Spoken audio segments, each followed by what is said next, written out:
And we're live. Let me just get this tweet out here.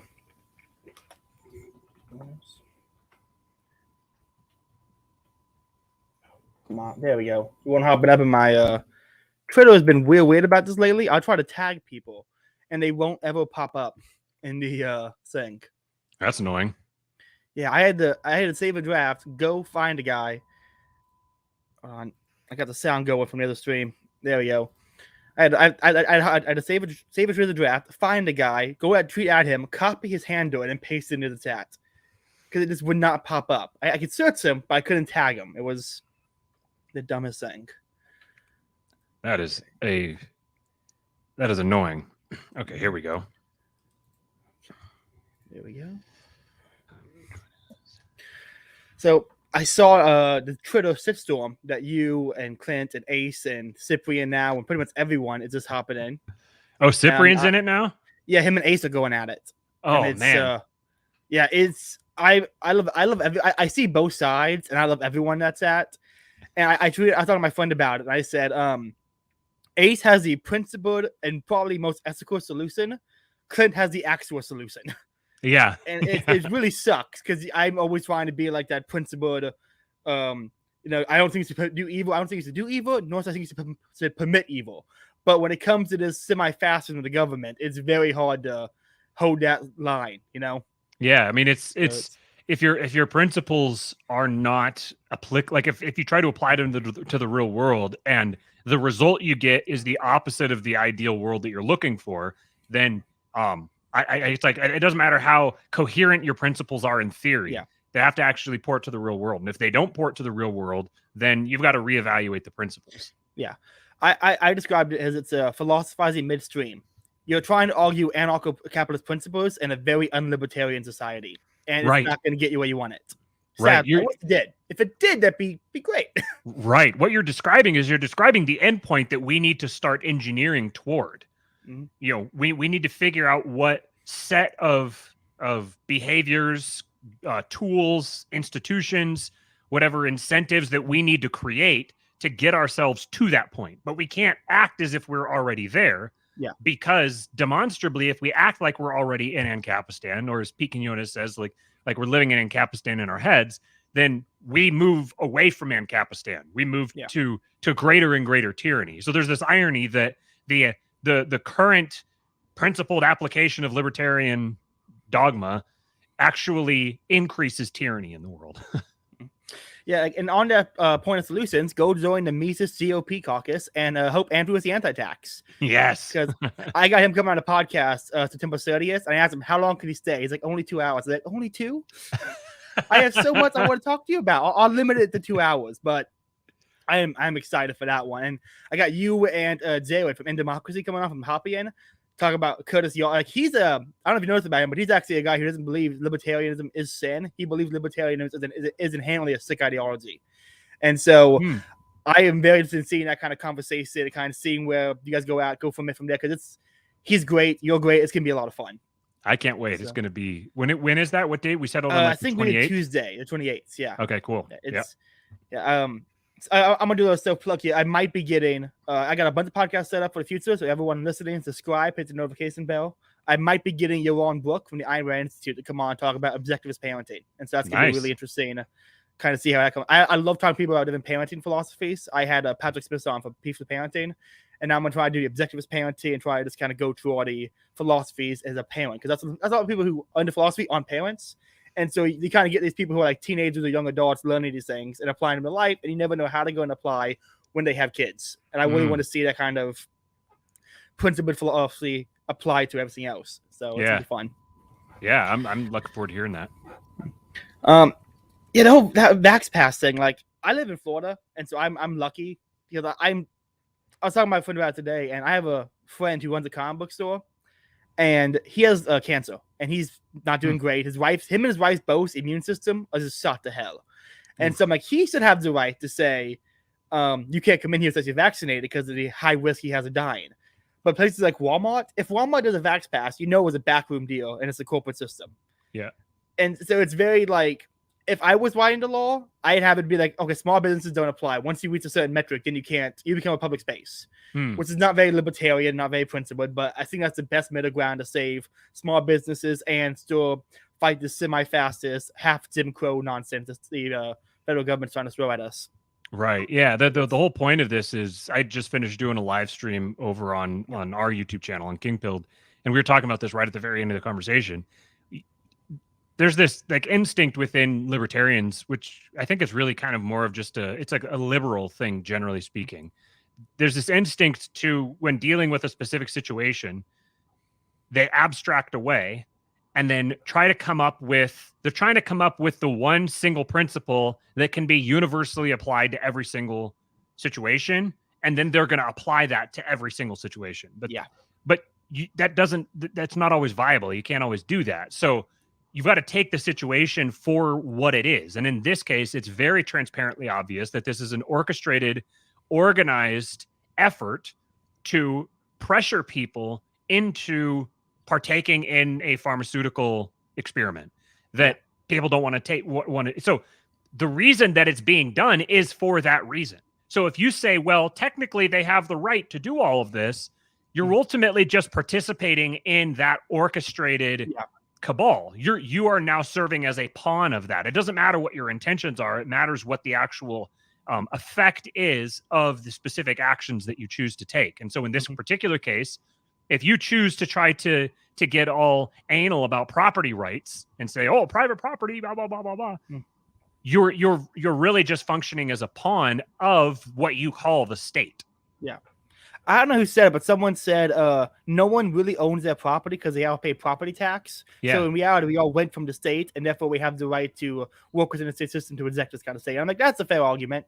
We don't really own anything in this society, so that's fair. If you want to question, if you want to try to prove that you're the one who owns your property, stop paying property taxes. I'm not saying that you should. I'm not saying this is how it should be. I'm saying this is how it is. Yeah. This property owners are quote unquote owners because the state says they are. That's just the reality of the situation. I don't want it to be that way. I want to change that. I want to come up with a way that we can engineer ourselves a set of incentives to get ourselves away from that reality. But that is the reality. The state owns this property because it is the most powerful institution in the region. It owns it purely based upon its actual potential for violent action and its willingness to use that violent action. That's a reality. That's just a reality of the situation.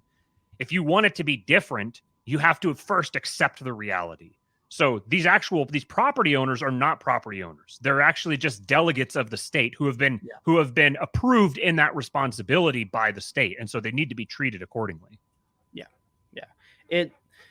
Hold up. I gotta throw my friend Rob pop in the chat. Was a kid. Yep. Rob is one of the best guys on Twitter. I chat with that guy all the time, and he is one of my favorite people to talk to.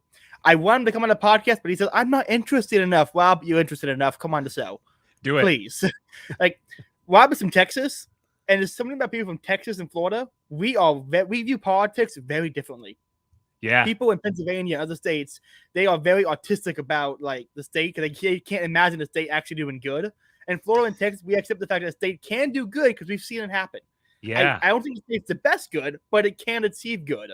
And while we have it, we should use it in our advantage. I fully agree with that. I was just reading on my stream, this quote from Mencius Moldbug, where he compares the state to an 800-pound gorilla on acid, whooping it up at the wheel of a bulldozer. And he says from his perspective, he sees that gorilla on that bulldozer, and he says a libertarian sees it and says, stop that bulldozer. And him as a follower of Carlyle, of Thomas Carlyle, he calls himself a Carlylean. He says the Carlylean says, stop the gorilla. The bulldozer can be useful. The bulldozer can do a lot of very good things.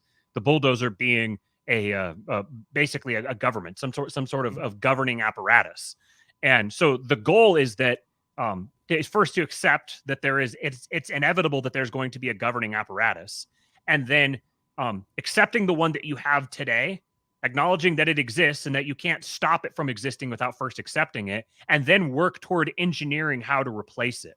So the first thing you have to do is you have to get the 800-pound gorilla on acid out of the bulldozer. So in that case, it's the evil, corrupt people who are inclined to abuse the state and weaponize it for ill purposes, those people are the ones who are incentivized to occupy the existing state. If we want those people to not be incentivized to get into those positions, there's a number of ways we can do that. First of all, you could take up those positions yourself and prevent them from getting in there. You're not going to solve the problem, but you're initiating a conflict, and so now you have to negotiate that conflict to ensure you come out ahead.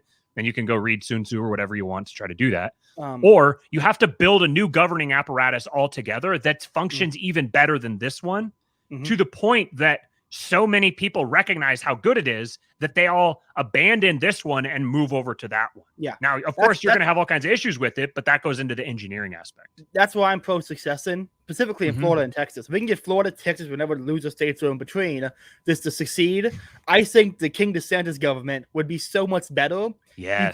You wouldn't be able to make the argument. It would be like there'd be a Berlin Wall, and you'd have East and West Berlin. And you could make the argument, but you can just look over and see the lights, and you would know, okay, I know where I'm going. Yeah. That's why I'm. This was a big red pill for me from considering myself an anarchist. I was like, okay, well, if I'm going to leave the world of theory and I'm going to go into the world of reality, and then theoretically, if somebody was to ask me, do you want to live in this country that's very poorly governed, or this country that's governed better, though it's not an ANCAP, and though it's not Ancapistan, which would you choose between those two? Not what would be your ideal government. What would you choose between these two existing governments? Well, I would choose the one that's governed better. So obviously there's demand for good government. And now we need to improve that government. We need to get it better. But to say, oh, well, they're all the same to me. They all violate my rights, so they're all the same. That's completely incoherent. I lost my shit on a dude. I was talking about him. He's like, I can't tell if these blue states or red states, which one's worse. It's like in the blue states, it's all this COVID stuff, but in the red state, I can't smoke weed. It's like, dude, you can smoke weed in Florida. You just gotta hide it. It's like, yeah, like you can't hide from the COVID vaccine and COVID shit. You just don't get caught in Florida. The idea this is like at all comparable is stupid as hell. Yes, and that you would even compare. That you would even compare smoking weed. I have done my share of smoking weed in my life. That you would even compare that to the COVID shit shows just a complete divorce from reality. Yeah. I've been trying to figure out how to like label. I need to put things in systems to understand it, and I'm trying to figure out how I can divide these post-libertarian, you guys and all other people. And the best I can figure it out is there's the scholar types who have the principles and they have everything, and they work in the realm of the theoretical, and the right and they're consistent and they're moral. These are like the Mises Institute, Tom Woods, Ace Arcus. These people are like they're it.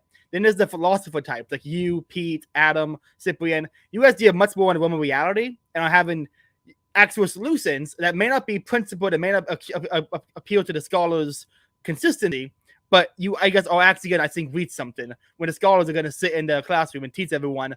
Like the scholars are necessary. You have to teach everybody if you want to learn, but they actually have to have the students go out and do. You know, that's the thing with the elites. The elites in the classes teach the students, and students does everything. That's an interesting way of framing it. I like that because I don't see it as I don't see it so much as that they're wrong as it is that they only have part of the story. There's more that has to go with it. That's what I keep referring back to. But that's what our stream we were just talking about was the fact that if you're trying to base your society just on rights, if you're only focused on rights, you're only focused on what you think other people owe you, you're missing the most important part of the story, which is your obligations. You are obligated to other people. You're born into a network of obligations. You're born into a network of relationships, and those relationships are defined by obligations. You're obligated. Your parents are obligated to care for you and to provide for you and to be good parents. And accordingly, you're obligated to respect them and obey them and follow their leadership and learn from them. These are obligations that you are bound by, first and foremost. And if you don't fulfill your obligations, then you do not deserve the rights that come with having fulfilled those responsibilities. Ultimately, rights are a product of responsibilities that you've fulfilled. Yeah. And you could see the COVID cult. They have a system that works really, really well, and that's why they're doing it. And it's because it's very similar to reality, but it's twisted, it's perverted, because they understand this principle that you have an obligation to the society around you, that you cannot just do whatever you want and still be accepted within the society. If you're going to do whatever you want, you're going to be kicked out of the society. This is just the way that human civilizations work. Forcibly removed, so to speak. Exactly. Yeah, exactly. So the question is, what are those responsibilities? What do they entail? And how do you maintain a healthy, stable society where everybody has an incentive to fulfill their responsibilities, the way I said it in the stream was, it's like that rights, we conceptualize, libertarians conceptualize rights as this thing that flows toward you. It's like everybody owes me respect for my property rights, for example. But that's not how rights work. Rights actually are something that you owe other people, that you have to start by respecting other people and fulfilling your responsibility toward them. If you do that, then they're going to be open to you. Like if you ask me to do something for you and I go do it, or even better, if I see that you need it and I go do it for you proactively, then in the future, you're going to be much more likely to accept something that I ask for from you. You're going to, we've built the groundwork for reciprocity. And once you get a groundwork of reciprocity, then you can start talking about things like rights. Because ultimately the only rights that matter are the ones that you can actually enforce, the ones that you can actually protect. Property is just a promise. Property is a promise of violence. You're saying that here is the line at which I will engage in violence with you. So it's fundamentally a matter of consensus. It's a matter of collective agreement. And so in order for everybody to collectively agree, they have to all be operating on the same wavelength. So we have to get to that point where we're all operating on the same wavelength. Then we can start doing things like trying to establish everyone agreeing on what constitutes property and how we can dish all this stuff out. But we have to get to that point first. Yeah, the only thing I would push back on is use the word responsibility, because so many libertarians are scared of responsibility. I would use the word contingent. Your rights are contingent on others, because they work in philosophy much better than they work with responsibility. I have a tweet I put out about once a week that this is, I love saying it. Libertarians are literally the smartest person in the room. I say many of them never leave the basement. I tweet out about once a week. I say it to people because it's the case. And one more thing I got to say before I hop into the book is I talked to a guy, Kevin Burns, from he was a head of the EU Liberty Party or UK Liberty Party. And what he's an Ayn Rand objectivist type, fully adopts the philosophy like all the way. And his whole point of the political party is he wants to educate a new class of intellectuals to replace the ones in the academia. Like he is actively trying to create the next circulation of elites so we can actually educate people. People are blank slates and you educate them in colleges, and we have all the idiots in college now teaching their nonsense. So he's actively trying to replace those elites. And it's very interesting because he's found the issue and he's trying to fix it. And he's one guy and he's teaching Ayn Rand his own problem. I'm not an objectivist, but he's figured it out and he's doing it. And I wish libertarians would like the Mises Institute has the greatest scholars in the world, in my opinion. The greatest person in the Mises Institute is Thomas De Lorenzo, because he works in the colleges. Well, he retired, sadly. He worked in the colleges and would teach classes counter to what the other teachers were teaching. He'd find out what the argument with capitalism were and would teach capitalism and its critics. And when he would assign the same books and counter it. Ooh. That's what you need to do. Yeah. That's what I want to do. That's why I'm going to school to be an economist. I can be a professor. It's like, this is the solution. You actually got to replace the elites by educating them with the right. I'm all for educating and waking people up, but you got to do it in the right institutions. Right. And replacing the colleges as elites is the way to do it. Yeah. That's why I'm a Thomas De Lorenzo fan. He's my favorite person alive, I think. Yeah, there was that's a word, brilliant. The Lindsay Owen or whatever. That'd be me.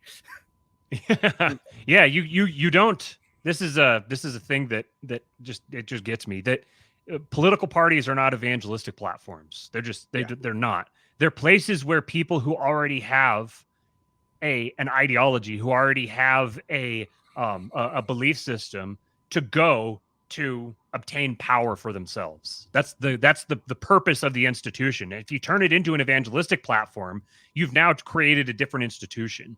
And history is pretty clear about how successful those institutions are. They just aren't. It just isn't something that's functional. And it just so happens that it comes with all sorts of costs as well. When you have if if you're at the point where a regime is collapsing and you're now positioning yourself as an explicit threat to that regime, or you're trying to present yourself as that, you're just setting yourself up as a scapegoat. You're setting yourself up as actually, if you understand the principle or the concept of archetropism that Andrew from Popular Liberty talks about, you realize that positioning yourself in opposition to the regime actually makes you a foil. It actually creates, you become the means by which the regime expands its own power.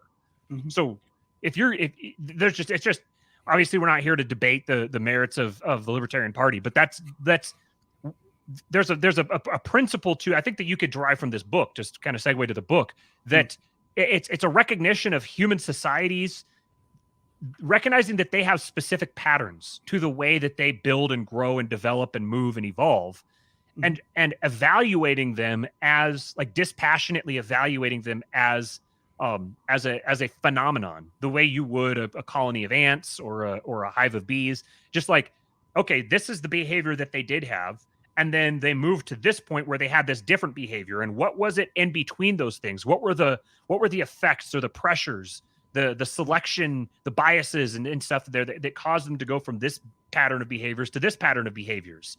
Once you understand that, you start understanding how people are wired, and you understand that people are programmable. They're very programmable. You just have to relate to them based on, you have to, as Jason Stapleton says, you have to enter the conversation that they're already having in their head. If you do that, and you lead with empathy, and you present to them solutions for the problems that they're trying to solve, which the number one first and foremost problem that anybody is trying to solve is security. Everyone just wants to be safe. Yeah. So if you're trying to sell them the opposite of security, then they're not going to buy it. You have to sell them security. And if you, so all of this goes together, that you can, if you evaluate human society from like a scientific basis, from like more an objective, zoomed out scientific basis, I think you could begin building a map for how we can begin entering ourselves into the world and changing and affecting and manipulating and guiding the world in the direction that we want to go. Before we get to the book, I gotta do my own little self-promotion.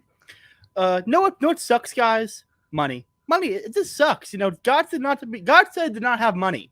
And so I offer this wonderful service. I want a little charity where I take all the money that you guys don't want, and I provide it to the people. I provide mainly to women who walk out of their car and sometimes they need a hotel room and they can't afford it. I provide the money for the hotel room. And so if you really hate money and you want to help these poor women, go ahead and purchase your Democracy is Cringe t-shirt. And I will take care of all your cumbersome money and provide the people who need it. The low income women who walk out of hotels and men who sit on the stoops and sell things to you. So as a Floridian, that is what I offer you. So please DM me for the t-shirts and I will take care of your money. Okay, on to the book. Short History of Man. I'm going to open with a quote from the book that I absolutely loved.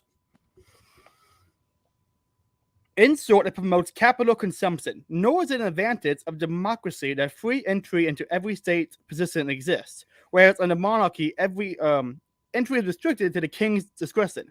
To the contrary, the only competition in the production of goods is a good thing on. I cannot read for shit today. Regardless, I'm going to sum it up because my eyesight's fucking with me. Democracy sucks. And monarchy is superior. And you should all take the king pill. Matt, what were some of the things you took away from the book on your second or third read time through it?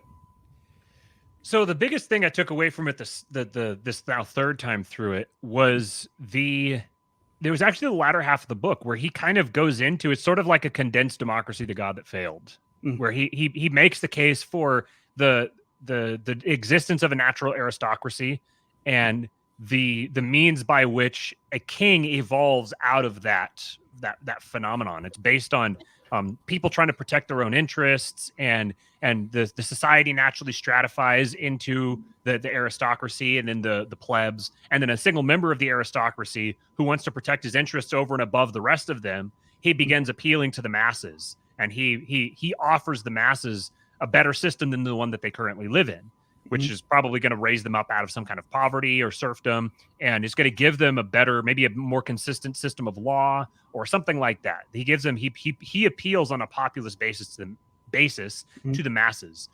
And then you get this, like they say that there's the quote that there's only three types of government, and really there's only two, and really there's only one. But the three types of government are monarchy, aristocracy, and democracy. And really it's just monarchy and aristocracy because, there you go. Really it's just monarchy and aristocracy because democracy is just aristocracy. And then really it's just aristocracy because ultimately every monarchy is going to be governed by in a sort of tension with the natural aristocrats. So the secret to zoom ahead of all of this, the goal, if your goal is to change the world, if your goal is to change the structure of society, the way that you do it is by changing the nature or the distribution of the aristocracy. You have to change the culture of the elites. And if you change the culture of the elites, everything else will change downstream from that. And going back to Paul Euler, that's why I think the Kevin Burns and the Thomas Taylor Winslow types actually have the solution.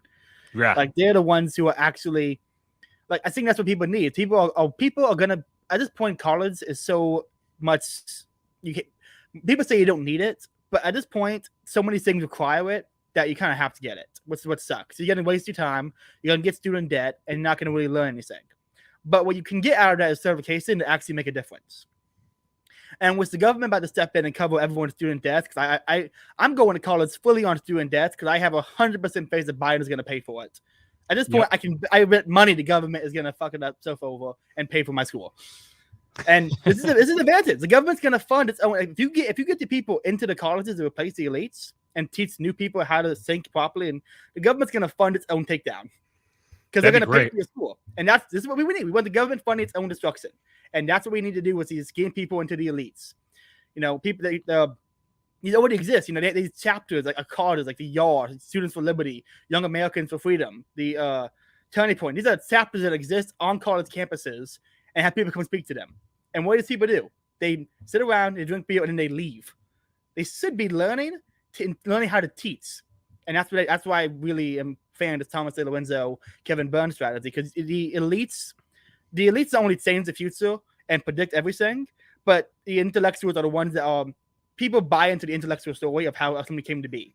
And that's something Harper talks about in the book, is that the intellectuals will come out and they'll say, the previous king was bad. All these terrible things happened. Here's the new guy, divine right of kings. And they'll give all this credence for why the king gets to be the king. And we have the same system with all these elites saying how good a democracy is and how we need a direct democracy, and how good socialism is, and why a mixed economy is good. That is how all this power originates and stays in circulation. And as you get into that circle, you're not going to change anything. This is the principle of mimetic theory being borne out. Or it's not all of mimetic theory, but it's part of mimetic theory. The fact that human desire comes from mimicry. People have desires because other people have desires. They see desirable people and they mimic their desires. So you're always going to get the small minority of people are going to be the most desirable people in the culture. And so whatever they desire is what everyone else is going to desire. Mm-hmm. So the role of the universities, as you pointed out, is to basically it's a stratification device. It's a device that's to sort the elites from the non-elites. Mm-hmm. And everyone within the elite class believes they all share a worldview because they all came through that filtering device. That's the device where their worldview was installed. And it's getting even earlier than that as well, because through mass media, through the internet, this is the actual effect of social media, is that it takes what happened in the universities and it's now implanting it in people from a really early age. Mm-hmm. And I think that it's actually I think we're getting to a point where we're evolving beyond the universities, where they almost don't even need them anymore, because they have these other tools. It's like they got through the door in time, they closed the door behind them, and now it's like, all right, well, if you come through, your degree is not worth anything anymore. Our degree was worth something because we got it earlier and we were able to capitalize on it. It's like the principle of compound interest in terms of influence with the degrees. And so now people who are getting into the game later, their influence is worth less. But this is an opportunity to determine, okay, well, what's the new certification device going to be? Mm-hmm. Where are we moving toward? What can we, rather than skating to where the puck is right now, can we skate ahead of it? Can we get ahead of the puck? And I think part of that is going to come through the universities. We're going to need people, like you said, who are infiltrated into the universities, who are presenting the counter perspective, and who are planting these seeds in the minds of the future influencers. Mm-hmm. But then beyond that, ultimately what we need people of excellence. We need high status people, yes, who have presented lots of value to the world, who are known for that value, who are capable of shaping and molding the culture. And we need those people sharing these values. So someone going on Joe Rogan or Tim Pool is far more valuable than somebody going on the debate stage.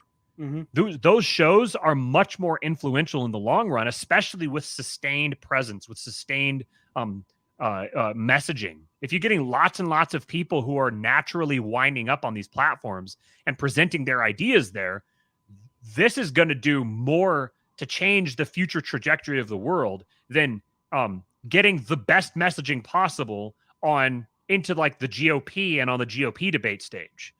Even that wouldn't compare to what's happening through people developing personal excellence in their lives, whether it's through starting a company or creating a new platform or selling a lot of something, whatever you're doing to make a name for yourself, to develop a brand for yourself. If that gets you on these major influential platforms, that's the route that you can take to actually affecting a lot of this change. But you can understand this. If you read this book, it'll detail to you the way that it was social pressures responding to environmental phenomena are what created the human political culture that we have today. Speaking on interesting people, I would be remiss if I didn't bring this up. Most libertarians are not impressive at all.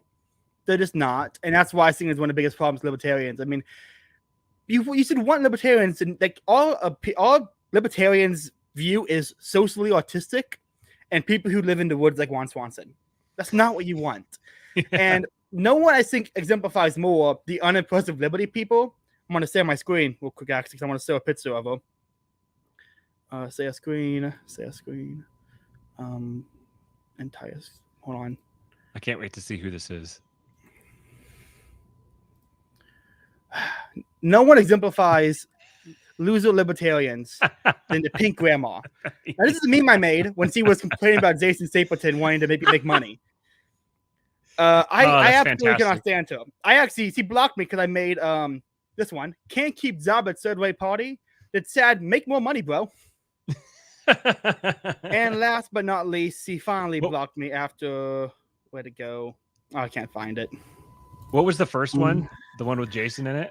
I feel bad for you. I don't think about you at all. Which is exactly how I imagine that situation. Yeah, see, yeah, exactly. I was talking to my friend about it. Like, if Jason Stapleton walked up to you and Carol Ann Harlow walked up to you and said, "I have a solution," who are you gonna listen to? The grandma crackhead? Because I know grandmas in Florida who do meth. They look like her. Yep. And then Stapleton walks up like, this guy's got something. Right. Yes. But, this is the whole message of wealth, power, and influence. Wealth, power, and influence are what run the world. We're not saying that wealth, power, and influence should run the world, although I do believe that they should run the world. Yeah. We're saying this is what does run the world. So if you want to change the world, you have to start with what the world actually is. You have to recognize that people follow impressive people. And if your ideology is comprised of unimpressive people, in the eyes of other people, I mean, you got libertarians are the economists. They're the ones who supposedly understand what subjective value is. If in the eyes of other people, you are unimpressive, it doesn't matter how good your ideas are. It doesn't matter how principled you are. Yeah. It doesn't matter how many problems you can solve in theory. What people care about is what you can do for them now, today. Give me. That's how so many libertarians. So many libertarians read Ayn Rand and love Atlas Shrugged and the Fountainhead. You think they would adopt the lessons of actually like working on yourself, being selfish, and actually trying to succeed, and be like they created John's Goats and Atlas Shrugged because they had the power to make John's Goats. They completely missed that lesson. I mean, it's insane. I'm so new to this. How can I see this? And these people who have been here for years since the Ron Paul days are writing off the basic lessons of Atlas Shrugged, the book they wrote like a Bible. it's so what it reveals is the fact that the majority of libertarians, I'm confident that most libertarians, if they encountered Ancapistan, they would be the people in Ancapistan talking about how unjust private law is. They would be complaining about the actual practical application of their ideology, because fundamentally most libertarians are leftists. So they are anti-hierarchy. This is why they really like crazy when we talk about wealth, power, and influence, because fundamentally they hate power. They hate wealth, because deep down they are liberals. They're liberals taken to their logical conclusion. This is the realization I came to through doing this, the podcast I started doing, and talking to people and going down the mold bug and Hoppe route. The conclusion I came to is that these are all, whether it's communism, capitalism, conservatism, liberalism, libertarianism, all of these modern isms, fascism, all of these modern isms are all variations of liberalism. And it's liberalism at its heart that's fundamentally flawed. Yes. Ultimately, I tweeted something about this earlier today. I said that anarchism doesn't stand in opposition to democracy. It's trying to purify democracy. It's trying to perfect democracy by universal. It says it's based on human rights, right? So every single person is identified by their rights, and nobody has the right to exercise political power over anyone else. What this means is that political power is a universal human right, that everyone has, by dint of being human, every single person should have an equal distribution of political power. They're communizing political power because it is communism. This is something I said a while ago, and I said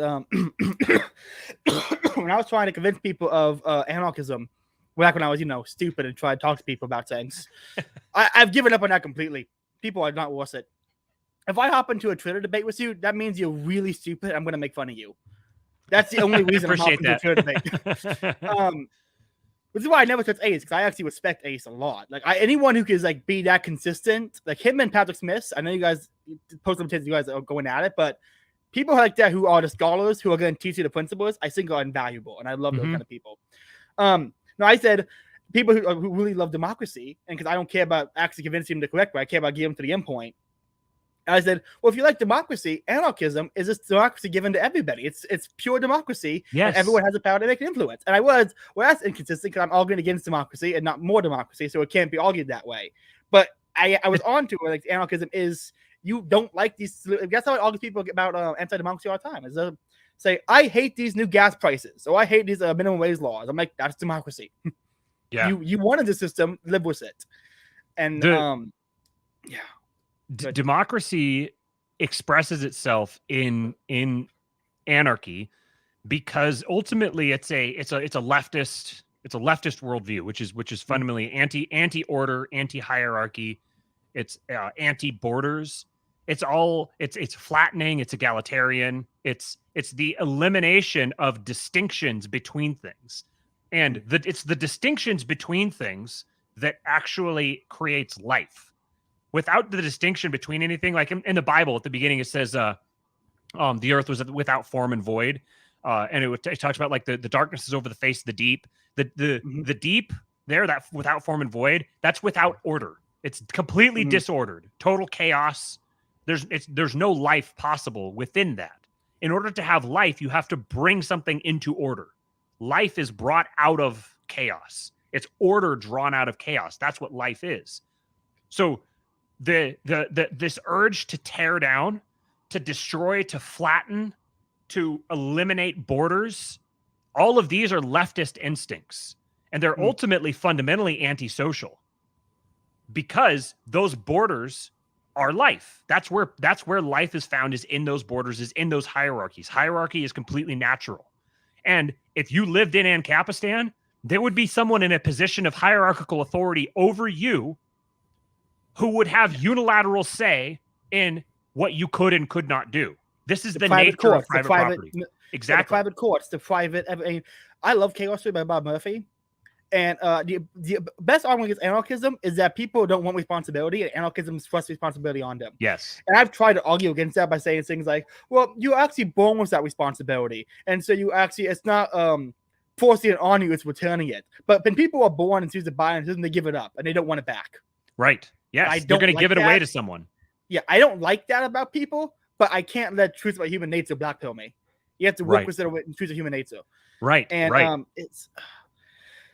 so the book, one thing I like about the book, back to the book, is it zooms out. Like I'm the kind of guy that likes to deconstruct things. Like I was arguing with a guy about we were discussing like, okay, can you know evil if you live in the woods like Tarzan? If you're Tarzan, how do you know good right from wrong? And I'm like, well, you don't develop a language, so how can you articulate it? And we deconstructed like, well, if you have a negative gut feeling, let's say the Holy Spirit saying that's bad, you might interpret that as, well, these berries weren't good.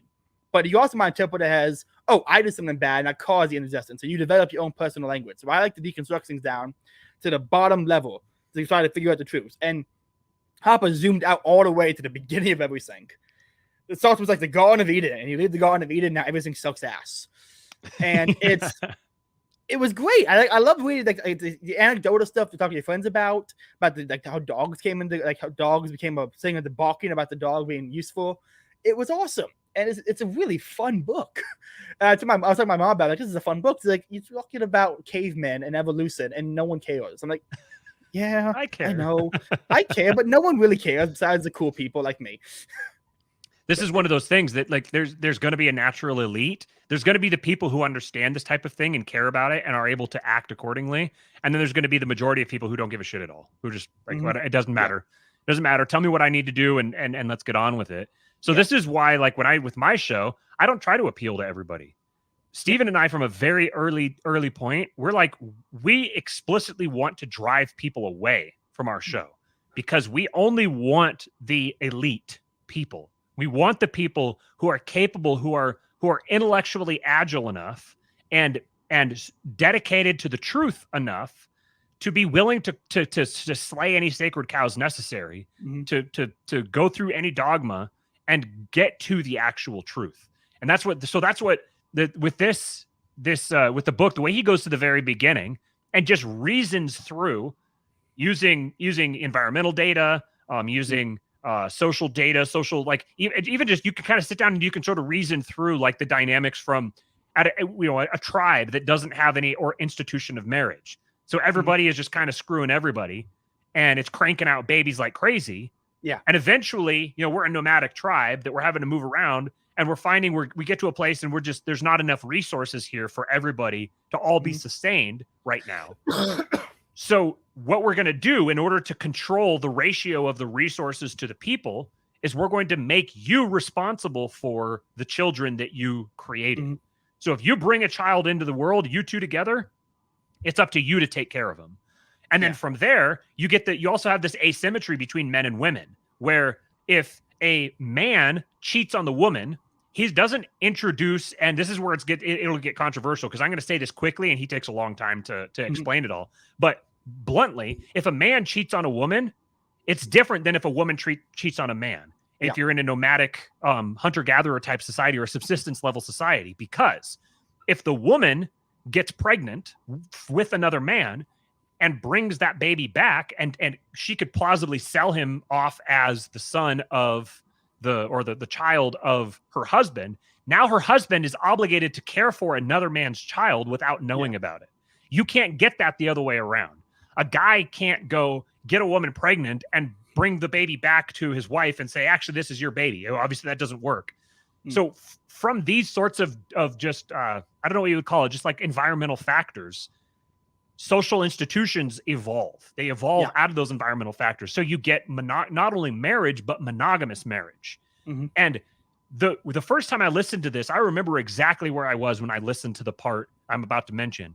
I was driving down through Hermosa Beach, west of LA, driving down, going to meet a friend for dinner. And I'm listening to this part of the podcast, or the part of the audiobook, where he details how private property, the concept of private property, and marriage, monogamous marriage, both evolved at the same time for the same reasons. They both evolved as a means of managing population growth and facilitating efficient management of resources. And so then he also pointed out then that in the 1900s, the Marxists also happened to be radical sexual revolutionaries as well, because they were attempting to deconstruct private property and deconstruct the nuclear family, monogamy, these other. So sexual degeneracy and economic degeneracy go hand in hand. That you can't take them apart from each other. They're part of the same natural incentive structure. That was that one realization there is the biggest takeaway that I had from the book each time I've read it. That dynamic, recognizing that was one of the things that really pushed me to, let's say, a more traditional, a more trad conceptualization of sexual relations. It's that realization that the nature of human society is such that if you want to have a private property rights based society that's not economically profligate, you can't have sexual profligacy as well. You have to have sexual responsibility in order to have economic responsibility. Yes, yeah. And I know the libertarians are going to listen to this and they're going to be like, well, actually, you can have like social structures that like say it's bad, but you don't have to outlaw it or anything like that. I agree. I do agree. I apply the Aquinas. I apply the Aquinas principle to every law. And the Aquinas principle, it's not called this, but I called it, is what's more harmful? I'm talking about prostitution. Aquinas said, yeah, people are going to sin. That's human nature. What's more sinful is accepting human nature and then putting a sword on those who do wrong, or making it so that we can incentivize them not to be bad and make them better. And that's the Aquinas principle. And I think that's very libertarian. That's a way to make things better.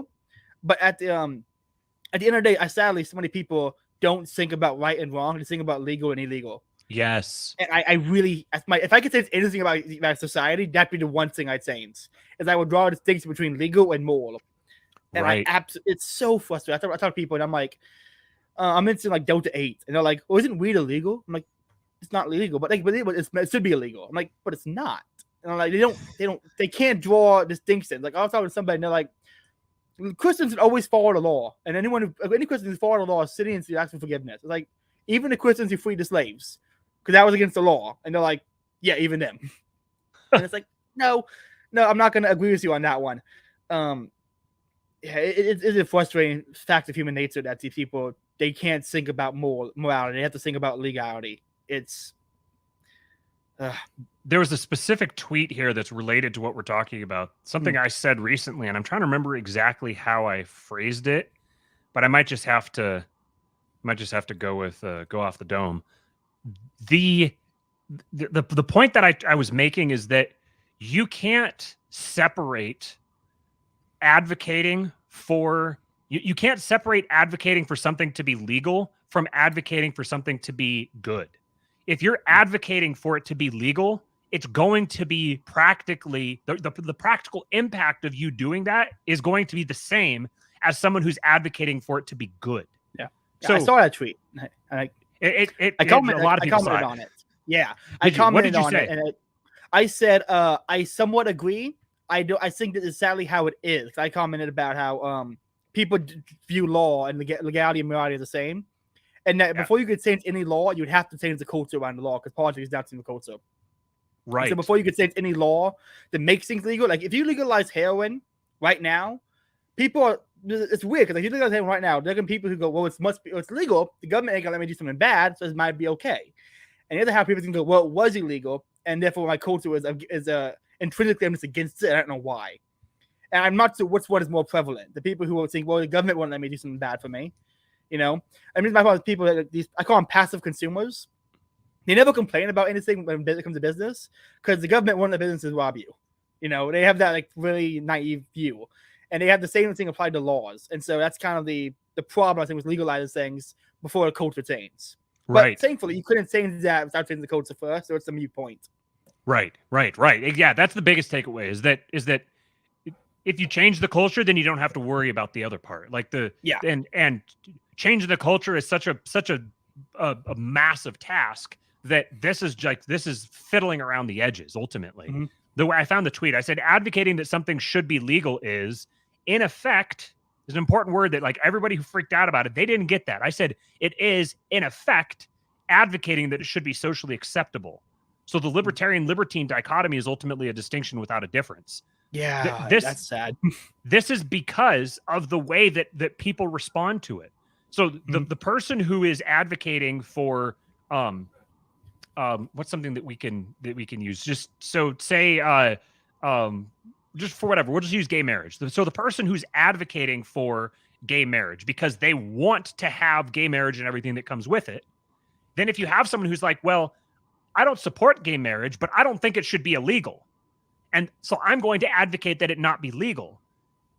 Your effect on the conversation is exactly the same as the person who says, I support gay marriage and I want it to be legal. Yeah. And you can apply this to anything, to absolutely anything. I use gay marriage because it's controversial, but you can apply it to anything. If you're advocating that something should be legal, you are in effect advocating that it should be socially acceptable. Your end point is the same. Right, right. Because that's how it's going to be taken by other people. Yeah, and that's something libertarians, because they don't talk to people, get that people don't care what your intentions are, they care what your outcomes are. Exactly. And that is, I think most of them can't hold a job if they don't get that. Like, you can have all the great intentions at work, but if you have a terrible outcome, it doesn't matter what your intentions were. And because they can't hold a job, they don't get it. I've been trying to figure out how to phrase this, how to put this concisely into a tweet. But there's this. So my first big real red pill on a lot of this was that when I realized that libertarianism is it's the end. Like what the world, like Ancapistan is the goal. Like we're trying to get to Ancapistan. That's the end. But you don't get to Ancapistan by acting like you live in Ancapistan already. There has to be a different means. So you can't act according to the principles of anarchy and expect to wind up in a society that was designed by anarchists. It just it doesn't work that way. So there's this kind of irony, I guess, where that's the case. Like Ancapistan is the goal, but then libertarians have turned the pursuit of liberty into they've turned libertarianism into a means that it's all about how you act. It's not about the actual effects of your actions. It's not about the ends. It's about your intentions.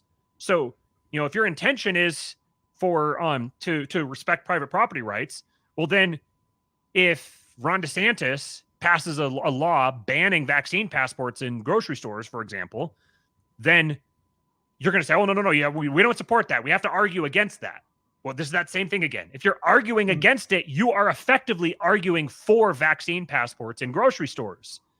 And the effect of that is a society that's moved even further away from your idealized society. So are you going to judge yourself based on the intentions of your actions, or are you going to judge yourself based on the effects of your actions? There's only one of those that you can choose that will allow you to actually claim that you're a principled person. I know there's a scripture verse somewhere on that, and I can see it in my mind, but I can't. I noticed. I'm gonna look it up later because I noticed something about like intentions in the Bible about it's gonna bug me. I'm gonna find it, put in the description. Yeah, because I know there's one because I've heard it said to me multiple times, and it's gonna bug me. We've gone through a lot of stuff. I had a list of things I want to talk about in this. Let's see. When it comes to the book, really is incredible, people. If you haven't read it or listened to it, I mean, it's a very small book, and the best part of the book is it's already a separate book, and it's on Audible, and it's like what 2 hours, 3 hours long.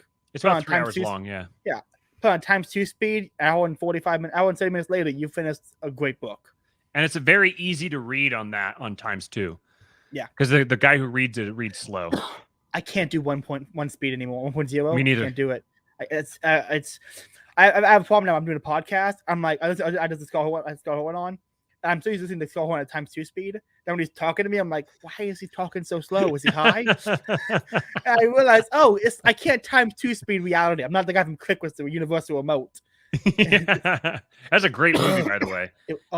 That's one of a couple of movies where Adam Sandler has made me cry.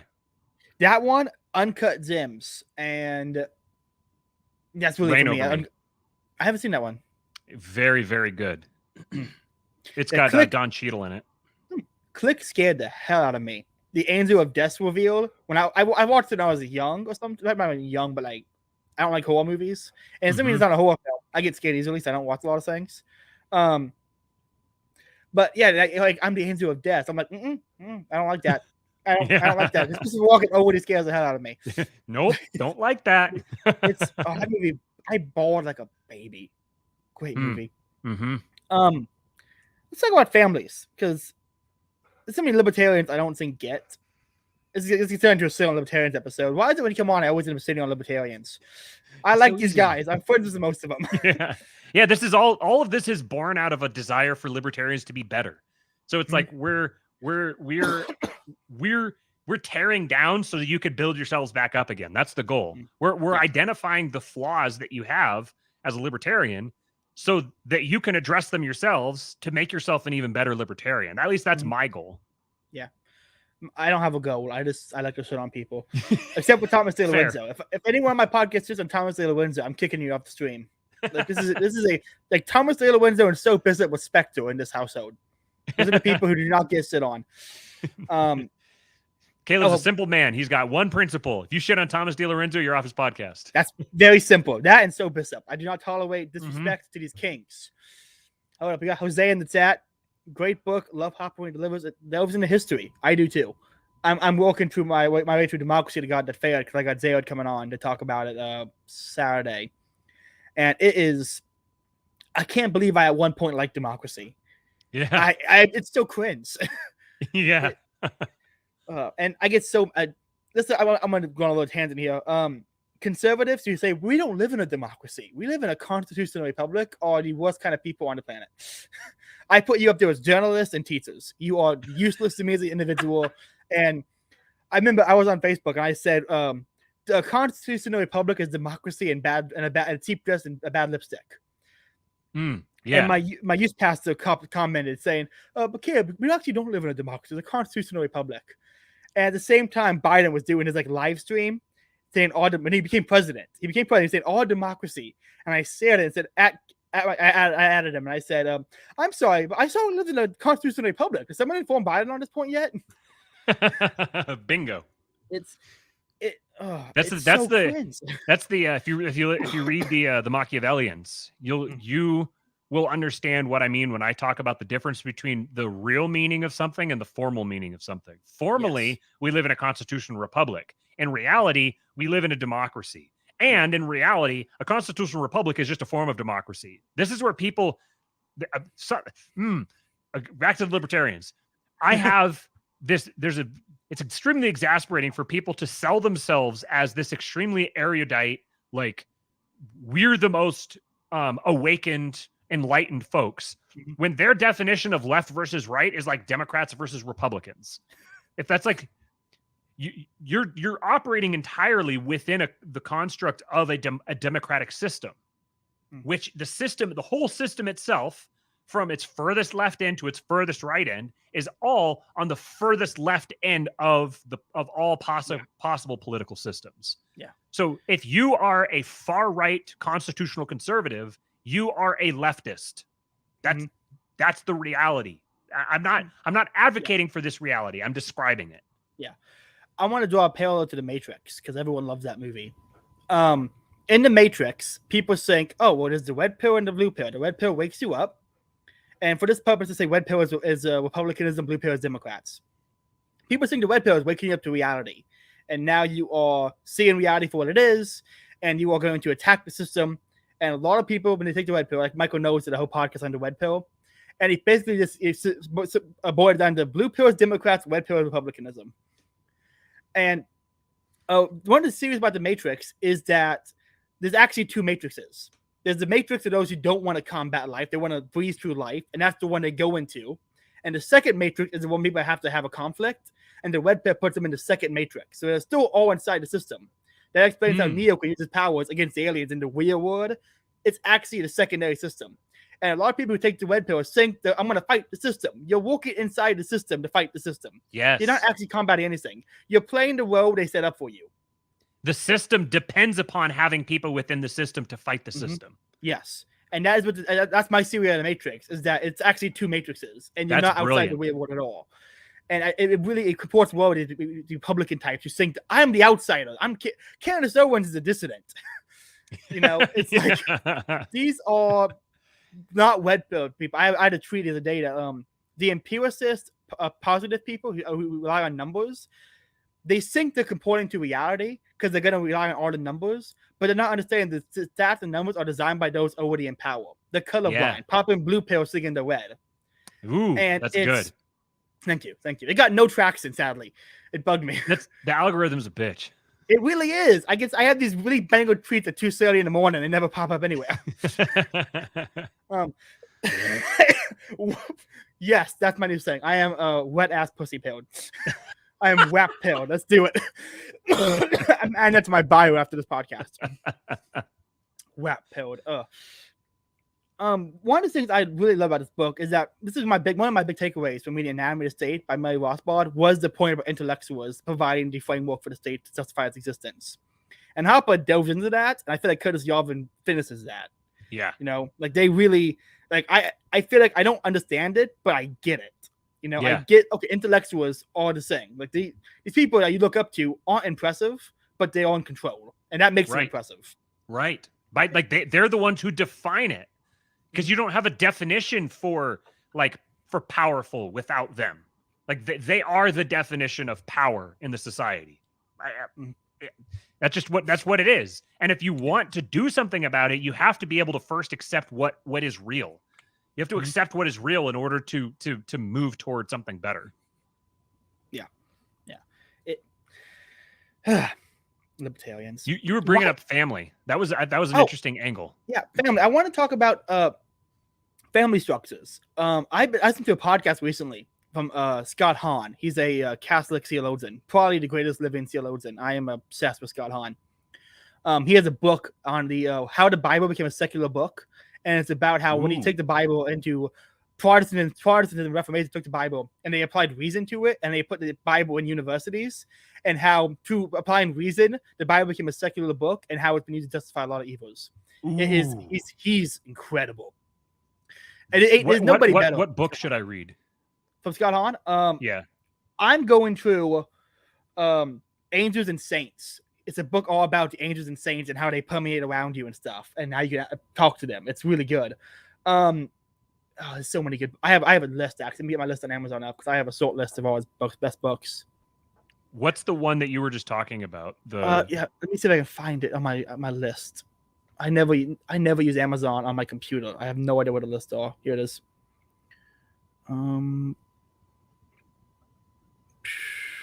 Why is this so hard to use? Man, this guy's prolific. Yeah. Oh my God, 63 books, I think. Wow. Yeah. It. Here it comes. I'm gonna find it any minute. Where did it go? Hope to Die. Nope. Okay, so there's two. There's three. Yeah, 3 books. There's Modern Bible Criticism as a Tool of Statecraft, 1700 to 1990, the 1900s. Politicizing the Bible, the Roots of Historical Criticism and the Secularization of Scripture, 1300 to 1700s. There's the 2 books you can read. It's kind of like a deep dive. And then there's the Decline and Fall of Sacred Scripture, How the Bible Became a Secular Book. He's great.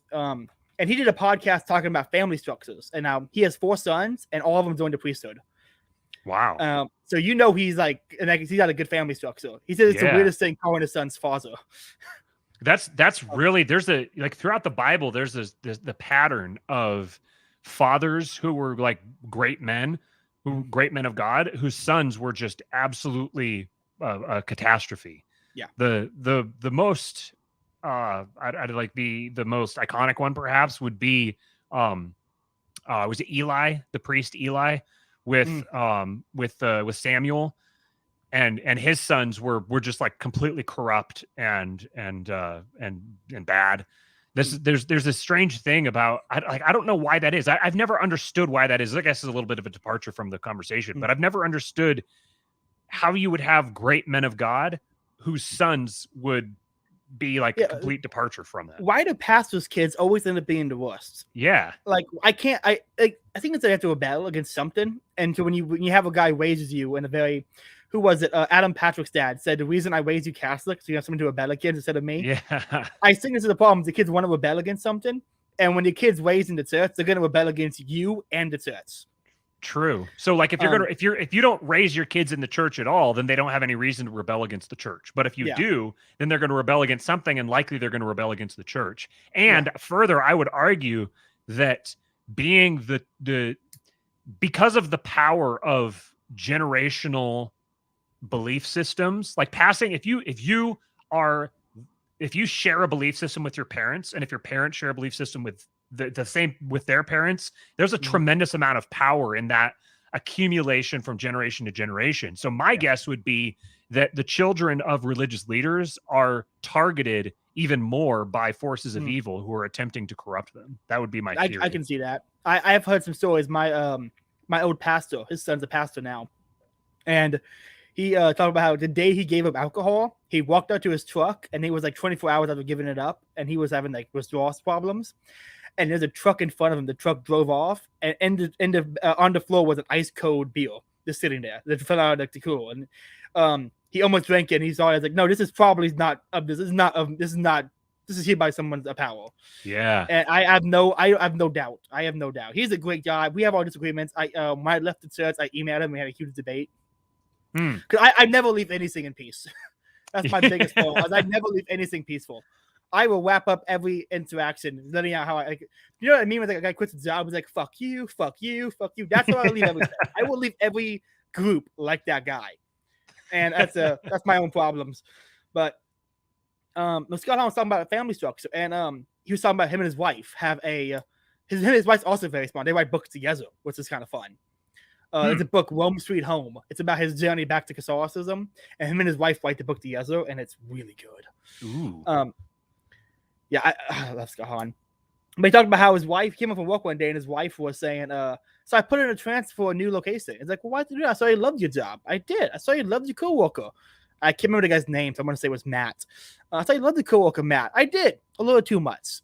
And, like, they're just that open with each other about, like, their relationship with their coworkers. Wow. And he had to be like, maybe I should reassess who I'm working with. And he had to end up moving too. Interesting. Like, wow. These are the amazing. They are so amazing. Yeah, if anyone listening, go read Scott Hahn. Even if you're not Catholic, the amount of lessons this man has, and he talks like an old man, where every 5 sentences is some symbolism or some old saying, and so it really feels like if you imagine what a bishop or a church father would sound like, you imagine this guy's voice and the way he talks. Like he comports everything to like some old saying. Like, wow, I get it now. I'm looking forward to reading some of these books because that's like the one one of them I just came across here that I really want to read is Kingdom of God as Liturgical Empire, a theological commentary on 1st and 2nd Chronicles. That sounds that's one. That's what I think I might start with that one. Yeah, he has a big thing on covenant theology about reading the old into the new. And it's absolutely incredible. Like Jesus is a new Adam. Eve, Mary is the new Eve, and mother of all. And like, you can read the old into the new, and the New Testament fulfills the Old Testament prophecies, and you can read it as one whole story, and it is mind blowing. I've been listening to Lord of Spirits, the Orthodox podcast, because I've just been becoming. I grew up like very, very Protestant, and so I've just been starting to get to know some of the older traditions. And I've been really getting into Eastern Orthodoxy and trying to understand their perspective. One of my favorite things about Eastern Orthodoxy is that they tend to be much less either or and very much yes, both and. Yeah, I like that about them. Yeah, but the what was I going to say? What were you just? The Old Covenant and the New Covenant. Yeah, because I started listening to that podcast, I started listening to. One of the hosts of Lord of Spirits has a podcast called The Whole Counsel of God with Father Stephen DeYoung. And he just goes, it's like a weekly Bible study that he does for an hour where he literally just goes verse by verse through the Bible. And the first time when they started posting the podcast in 2017 or whatever, it was with the start of Luke. So I think I'm probably halfway through the book of Luke now. But that's a perspective that this idea of the new covenant being a reflection or a parallel or a fulfillment of the old covenant That's something that I've never encountered that anywhere in any Protestant theology. But through that lens, you realize that like we have this tendency within modern Christianity to look back at, say, like Israel, and we're like, that was a different people group. That was a different, that's like we have a them versus us kind of perspective. But through this lens, we are Israel.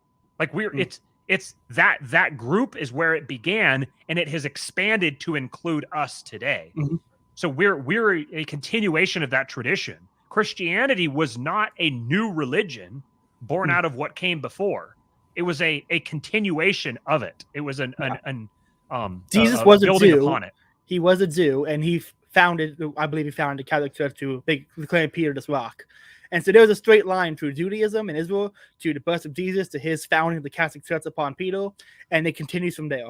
There is one shared history, and people don't like that. They really don't like Protestants. Really don't like it. Yeah, and I think it's beautiful. Like that to me makes me feel. It just makes everything else feel so much more real to me. I agree. Let's talk about Protestantism a little bit, because I had this point with Adam Patrick on my show, who I love Adam Patrick. I love Adam. He's a great guy. He is a great dude. Like, that is a friendly guy, and I would love to get him on again to talk, because we talk about the Bible, and I plan to go for 30 minutes. We went for like an hour. It was we talked about like Protestantism. My issue with Protestantism is I feel like it's all born out of hubris. Yeah. All of Protestantism is born out of arrogance. It came from two guys saying, nope, all of history is wrong. I'm going to do my own thing. And if you look at how the Catholic Church has the stage set up versus the Protestant Church, the Catholic Church has the center, the tabernacle, and the Eucharist. So we believe the center is literally Jesus Christ transformed into the blood, the sacred blood and the bread. That is literally Christ right there. That is our belief. He embodies those both spirits. And you look at a Protestant church, what's in the center? The pulpit. The center is the dude. And now we have a habit of people saying, well, I didn't agree with him, so I went to a new church. I'm sorry, who are you to get to decide what is true? Yes. It's all built on arrogance. And that's my biggest problem with Protestantism as a whole, is that everything is built about how do I subjectively define everything, because I am the own arbiter of truth here. Yeah, I know I'm too stupid to do that. That's why I have the Catholic Church, and I have the Church Fathers, the Augustine, and Aquinas, and these people. I know I'm too stupid to do it. They're there for me to lean on. Like, why do you think that is, though? There's a really fascinating parallel here, and I can't remember if we talked about this last time I was on the show. This was a major aha moment for me when I saw this parallel. I was reasoning back through. I was starting to kind of take the king pill and starting to see the validity of monarchy, and so I'm like, okay, well, if monarchy is actually as good as it, if it has so many positive aspects to it, why has it been so maligned? So I need to go back. I need to go back through history and try to understand what was real, because clearly I've gotten a fake history, and I started seeing this parallel where it's like you have a single church, and then there's a split from the church, and then there's a split from the split, and then there's a split from the split from the split, and this continues. There's a decentralization process happening within Christianity, and it was actually Moldbug who first tipped me off to this, where he pointed out that modern American progressivism, or what he calls universalism, is in a literal sense a secular denomination of Protestantism. It's if you imagine the Reformation continued and continued and continued, the Reformation just became the so-called Enlightenment, and from there, through the process, through the Enlightenment and the glorification of human reason, the Reformation just reformed Christ out of the church and replaced it with the self, with the human self, the idealized human individual. When I recognized that, I was like, wait a second. There's this decentralization trend happening in parallel between the church and the state at the same time. They're both decentralizing. So Protestantism, this, like what you said, like, I am the arbiter of truth. My relationship with God is one-on-one. I can pick up the Bible and automatically just understand everything there because the Holy Spirit, and that Protestant belief parallels to radical anarchism, which is it's this radical individualism, where it's like, maybe the parallel would be like the Constitution. Like, all I need is my own constitution. I'm my own government. It's like, I'm my own church, or I'm my own government. Anarchism and Protestantism are they're like two peas in the same pod. And that big realization was what led me to believe, or I guess to accept, that politics and religion are ultimately the same thing. It's ultimately the same, like the same software program running on our operating system. It's just expressing itself through different avenues. And really, once I realized that, it was kind of obvious. It's kind of like, well, politics is always going to be dealing in the realm of morality. So it's always going to be directed by a church. It's always going to be inextricable from the church. The whole idea of separation of church and state is it's actually really dangerous. Yeah, I have a lot to say on that. My thing, one of my real quick before we move on to that is the quote you would like, I think, and it's to be deep in history is to cease to be Protestant by John Henry Newman. That's good. Yeah. That's good. He was good. He was great. No, church is named after him. And he's recent too. That's how good he is. No, my problem, like the biggest problem with separation of church and state is that the church was the intellectual class. Like the churches were the intellectual people. And the church, because they were the intellectual people and the government is dependent on intellectuals to keep themselves in power, they had to be somehow beholden to the church. And the church could keep them acting in more fashion. But along the 20th century, you had this Rand calls it Attila and the witch doctor. You're always going to have the witch doctor, you're always going to have the political leader and the person who deals with religion for it. And for the longest time, that was the church and the state. And the church kept the state from doing it did some bad things. But as it evolved, it kept the state from doing really bad things. So they had to justify it. The Pope could say no. Like literally, they had the what's it called? Just war theory. They could justify a war. That's the power the church has. And the intellectual class switched from being the church to being the college teachers, the intellectuals, which is why the new Pope is Woodrow Wilson. He became president, and he was the intellectual. He was a professor. He was the new Pope of progressivism. And in the 20th century, you had to switch to being the church was the guy who justified the state to being these intellectuals, and it's all been downhill from there. Yeah, and that process, I would say that process began centuries before that even, but that's when it really came into its own. And then ever since then, it's kind of like the war was won, and so now it's a matter of going around and mopping up all of the little holdouts, because we're moving into an era where where the church and the state are becoming they're becoming like explicitly joined together, and it's a new church. It's a new church, a church with a new doctrine. And existing churches, you even see this with the actual Pope today. All of these different religious leaders are all vowing their support and the support of their churches to this new religion, this new humanist religion. And I mean, it seems like the Bible's pretty clear that something like this was going to happen, and that there was a specific name for that religion that that we're seeing prophecy fulfilled. Yes. And it's so to a degree, like I've said, to be provocatively before, I've said that the Enlightenment was a mistake. It is. And, I completely agree. Norman MacDonald thought so, and he was awesome. Yeah. That was fantastic when I first saw that. So yeah, it was a mistake. But at the same time, it was also inevitable. This is a pattern. This is a cycle of history. This was always going to happen. We were always going to get to this point, because ultimately people just follow their incentives. And if you understood all of the incentives, if you understood everything that's affecting people, you would be able to predict exactly what's going to happen. Yeah. To have perfect vision of the future just requires having a perfect understanding of every incentive that's at play. And obviously, it's pretty hard to get to a perfect understanding of every incentive, but you can get close. You can get to a lot of them. That's the only reason God can predict things, because he's omnipresent. Right, right. He understands all the incentives. Yeah, he gets it. Speaking of churches, I'm going to say this real quick, because this is remind me. You mentioned the church and the new religion thing, so I had to say this. Out to play ball so we could ruin them. Mama said that it was okay. Mama said that it was all right. Do you see that? Yeah. But thankfully, talking about degeneracy. Yes, I said this, and I said, religion is dying, and sadly, it seems to deserve it. That's great. That's very good. Yeah, and my friend Rob, who's great, it deserves to die. I said, let's hope its resurrection only takes 3 days. But then Sophist up came in. This is an example of religion dying. It's an example of one religion being replaced with another.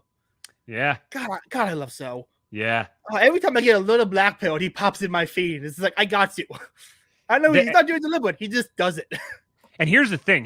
From the Christian perspective, like I said, this has all been predicted. This has been foretold that this was going to happen, that the church was going to fall apart. The church was going to fail. It was going to be replaced, but the battle is already won.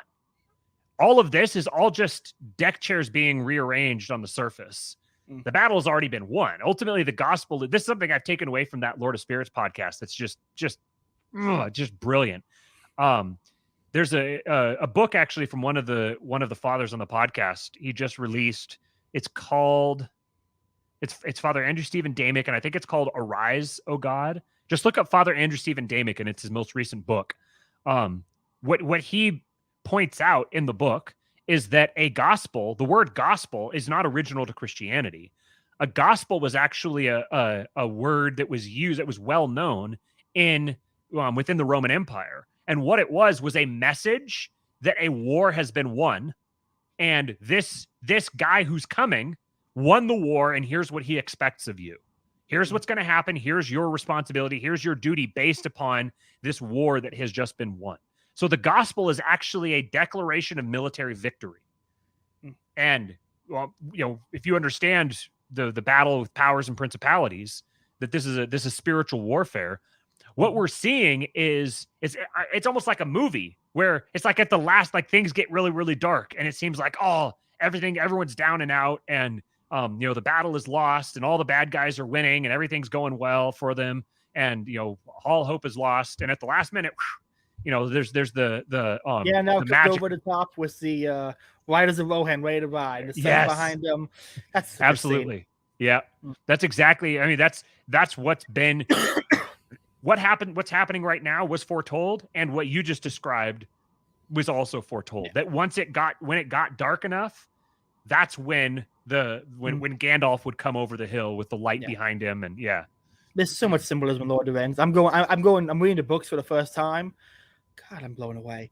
The guy I just mentioned, Father Andrew Stephen Damick, who wrote that book, he also has a second podcast. He's got multiple podcasts, but one of his other podcasts is called Amen Sul. And it's I haven't listened to it, but it's a Lord of the Rings centric Orthodox podcast. Nice. We're running out of time, sadly. Let's bounce back to the book a little bit. Mm-hmm. One thing I like about Hoppe is he really dives into the economics incentives. Like we talked about earlier with the family structure and private property. You could reason out economic incentives to go with those. And I don't believe Hoppe is religious. I believe he's an atheist, right? I would guess. I know that his wife might be. I'm not sure. Yeah. What is libertarian people marrying Christian wives? Walter Block, Murray Rothbard, Mises, Hoppe, all devout atheists, but all married Christian wives. That's very interesting. I can't. I mean, people like to think you're the half. The idea that Plato had in the Symposium was that you're two halves of a whole trying to find the half to be together. And maybe because so many people know the missing a religious component of their life, they've reached out for it to their wives, and they latch onto it. Yeah. The Jesus adjacent. When somebody, if they're in a coma, they have someone to play for them. That's what it is. Yeah. Jesus adjacent. Yeah. I like that. But I feel like if Hoppe was religious, I feel like I would love nothing more than for Hoppe to be like a Catholic guy, and when he dives into the economic incentives, to pair that with religious talk. That's what I'm trying to do when I read Hoppe. I feel, okay, that's why I read Rand a lot. Like Rand and the Libertarians, they read through natural reasoning, they reach the truths, and Jesus has stated the truths. Like my favorite example of this is Ayn Rand says, before you can say I love you, you have to say the I. It's to love yourself before you love other people. Jesus said, love your neighbors as yourself. You have to take care of yourself before you can take care of other people. So Rand reads truths in the same way Jesus stated the truths. And he reads it through pure reason, which is why I respect Rand. And that's why that's libertarian is Christianity without Christ, but also the smartest people on the planet, and they've reached the truths. The nap is love your neighbor. They've reached it. This is why this really is. You're right when you say libertarian Christianity without Christ. It's because I think that libertarians, their perspective is they're missing the the love your neighbor part, it's like their focus is that that everyone should be loved by their neighbor is kind of how they're framing it. And no, you have to love your neighbor first. You need to focus on your responsibility. And when you've fulfilled your responsibility, then you can concern yourself with your right to be loved back. First of all, your neighbor has the right to be loved by you, and you owe them that once you've accomplished that. So when you don't have Christ in there, it becomes self-focused rather than other-focused. Yeah. Like I'm kind of learning this slowly. Is that I hate positive right talk. I hate positive right people. I'm a negative rights guy. But the more I think about it, the more I learn about it. People like Sterner are closer to the truth because they're not. It's not might makes right. It's might is right. Might is yes. And positive rights or negative rights aren't the actual opposites. They're not the dichotomy. The dichotomy is contingency. Again, I'm gonna pull in Aquinas because he's all about contingency. His arguments for God's existence. That your rights have to be contingent, and they contingent on you being able to influence people, fulfill people. What's the process? Like I said earlier, it's all about contingency. You have to be able to. You're not. No man's an island. Sadly, you can go maybe on your own in the woods. I have a friend who's in Florida living in the woods on his own, and I respect that. I would like to do that. But libertarians, they really need some Aquinas. Honestly, like if all of them would just read a little Aquinas, understand contingency, I think the entire philosophy would just be fixed. Honestly, I really do. Completely. I mean, and I would go so far as to say that to refer back to the stream I was doing just before I came on here with you, we were talking about like there's people have asked the question before, like if you were to get to this to the king-pilled perspective, like do you have to go through libertarianism to get to it, or can you get there without the libertarian side? And I think ultimately Christianity is the other, like libertarians have like rationally derived a materialist Christianity, but Christianity there isn't just the material. You have to have the mystical. Without the mystical, the material is it's untethered to anything. And if you have the mystical side of it, the material will naturally follow. So I don't know that you need the libertarian side of things apart from just as like an interesting philosophical exercise. It's sort of like a proof. It's like, all right, well, we've got this thing here. So here's our proof for it.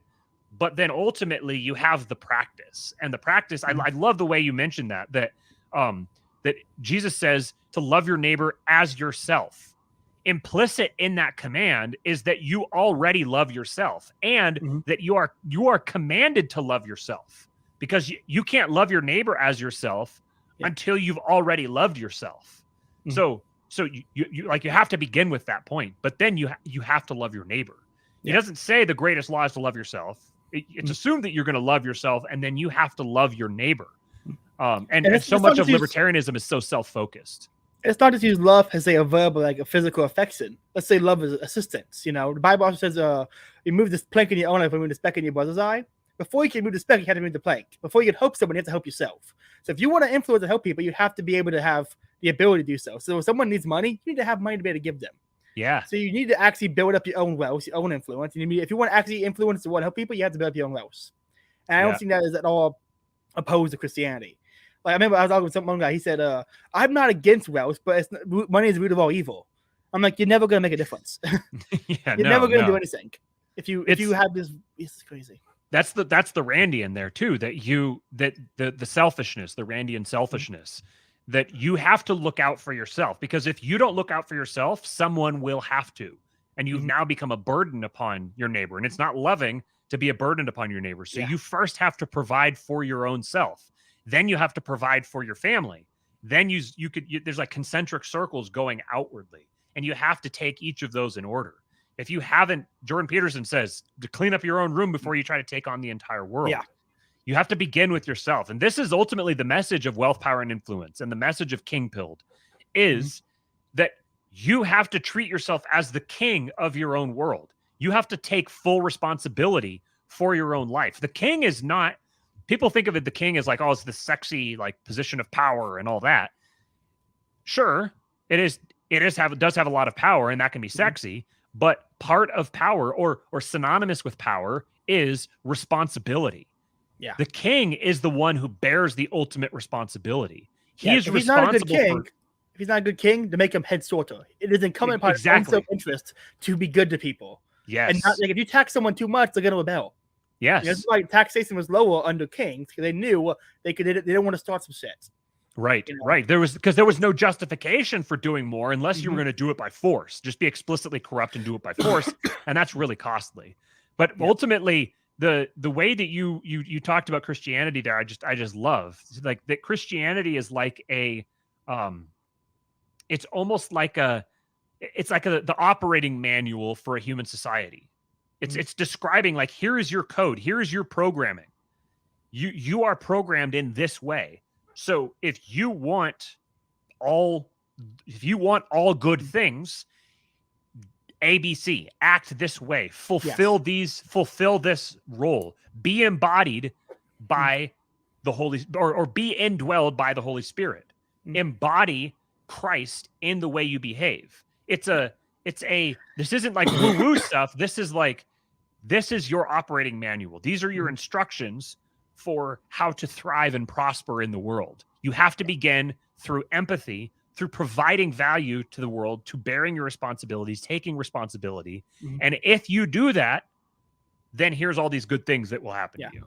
I mean, look at it's in the Bible. Look at the Old Testament. You know, this is something I got from reading Leviticus and Judges, is that when the Christians were obeying God's law, they were safe. And you can lead that in very spiritual way. Like when they obeyed God's law, He protected them. We in purely naturalistic terms that when they want doing degenerate behavior and making themselves weaker, they want weak and they want aggressed against, because they want actual power. And that following God's law is either protection under the umbrella of His safety, or it's just I am no longer dependent on other people and I can protect myself. And so if you want to read this Bible in naturalistic terms or in spiritual terms, doing good and being a good person is its own reward, and it has benefits besides just feeling good. Yes. And one more point before we wrap it up and actually plug your stuff is Jordan Peterson is probably the most influential person alive right now. And he didn't have a political party. He posted lectures on YouTube and then had some controversy around him. So he affected the most change from the classroom and then used the classroom platform to elevate himself to a higher platform. So the idea, like, the bug me some Dave Smith people say something like, I just want to do a speaking tour. I have to have a political power to do that. Jordan Peterson went for office, and he had the biggest speaking tour of my lifetime. You know, he didn't win for office. He just did it. And if you got the Mises Institute that did the Mises U and they traveled for it, think about the influence that would have. Yeah. You know? Yeah. Like, why they centralize the streaming networks is great, but and especially if they had people with wealth, power, and influence who were promoting and advocating for them and supporting them and endorsing them, and basically imparting celebrity upon them that holds credibility in the eyes of lots of people. That's the secret to actually moving the culture, shifting the culture in a direction that will ultimately change the politics. Yeah, it's Matt, it's always fun. I love having you on. It's always a blast. Where can people find you? Yes, I'm so excited I got you on so quickly. Last time I had you on, there was like a gap. And you came on and like we assessed everything. And I want to say I take a lot of shit for having you and Jason Stapleton on. Really? Yeah. Oh, I have a lot of Jason's whole family history saying Christians and latch onto that like there's no tomorrow. And I mean, Kale and Howard said in a podcast with my friend Jacob, we shouldn't make personal attacks against people. And the moment he got pushback, it was all personal attacks. And they jump through hoops to find ways to justify it. Yep. You know, it's ridiculous. And so I get a lot of shit. And you had me requesting the Mises Caucus, the paleo thing. So love talking to you. It's always fun. Where can people find you at? I'm most active typically on Twitter at Real Kingpilled. YouTube, you can go to Kingpilled, and you can see we do our live streams 2 times a week there, every Monday and Thursday. And we're finally up on I think we should be on basically every podcatcher at this point. So just look for Kingpilled, all one word, KINGPILLED. And then I'm also the co-host of Wealth, Power, and Influence with Jason Stapleton. Great. And we created it's not a social media platform. It's a community. We call it a community. It's for liberty-minded entrepreneurs, or really anybody. See, we see everyone as entrepreneurs. Like every single one of us is an entrepreneur. It's just that most people only have one client. They only work for, all they do is sell their labor, and they sell their labor to a single client. So our goal is not to turn people into entrepreneurs. You're already an entrepreneur. Our goal is to help you become a good entrepreneur so that you can create nomadic wealth that you can take with you anywhere. You can create mobile income by developing rare and specialized skills and then attaching yourself to a community of high quality people who are like-minded. If that's something that appeals to you, then you can check us out. Go to, I just forgot I think it's mynomadnetwork.app. Let me double check that real quick just to make sure that we got the right link here. Mynomadnetwork.app. I joined the Nomad Network recently, and I love it. I asked one question about how to better sell t-shirts, and I had like a 3-hour conversation with the guy about t-shirts, and it was great. Nice. I learned a lot. I love having a resource of people now. That's what I love about Twitter. If I want to talk to people, I can ask questions, and now I have people specialized in certain things that I can talk to, and so it's a great network. That's really good. I think that the best way to get to it would be controlthesource.com. That'll get you there. Controlthesource.com. Okay, everybody, it's been another episode of the Catholic Libertarian Book Club. We talked a little bit about, not enough, sadly, about Social History of Man. Go read it if you want to learn more. Protestantism is fake and gay. Join a real religion.